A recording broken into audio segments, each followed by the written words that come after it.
sir Rajiv হতিয়াকে ইতিমধ্যে আপোনালোকৰ তৰফৰ পৰা চৰকাৰৰ তৰফৰ পৰা 5 লাখ টকা স্থায়ী কিবা নিয়মিত কথাটো হ'ল যে এজন শিল্পীৰ মৃত্যু হ'লে তেওঁৰ পৰিয়ালক আমি কেনেকৈ সংস্থাপন দিম সেই বিষয়ে চৰকাৰে আজিলৈকে কোনো নীতি প্ৰস্তুত কৰা নাই আৰু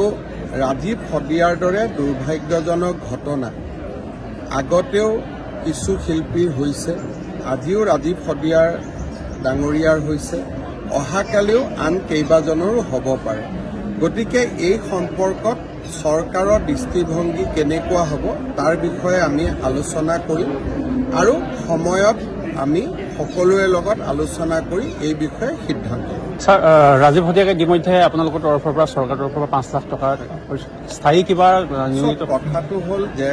এজন শিল্পীৰ মৃত্যু হ'লে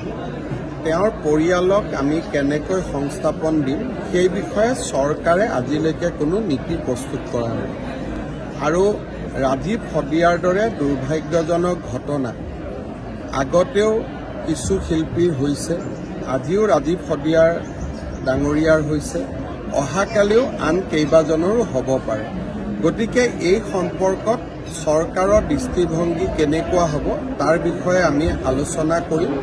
আৰু সময়ত আমি সকলোৰে লগত আলোচনা